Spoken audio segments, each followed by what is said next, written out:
All right, let's take a minute to review that when we read, we should think about what's in the book, what's in our head, and what's in our heart, and how that relates to fiction literary elements.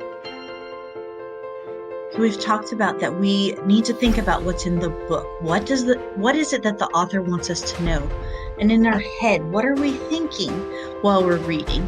What surprises us? And then in our heart, what can we learn from this?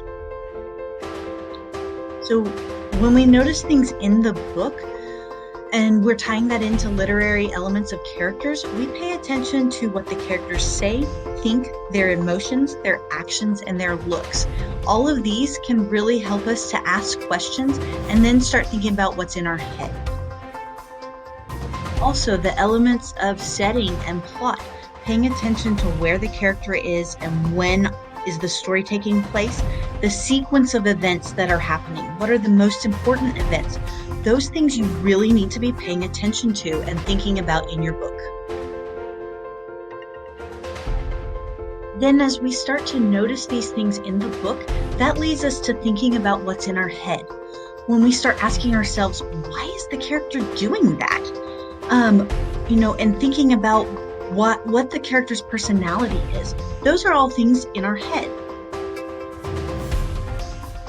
As we notice the setting in our book, we start asking ourselves in our head, why is the character doing that? Why did the author put the character in that setting?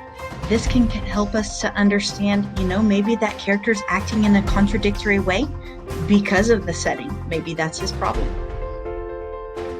Thinking about what's in our head also helps us better understand plot. For example, if you pay attention to when a character finally understands something, if they finally figured out the problem in the story, then you figured out the conflict. And then understanding about your characters and your setting and plot can really help you know what to take to heart, what can help you be better.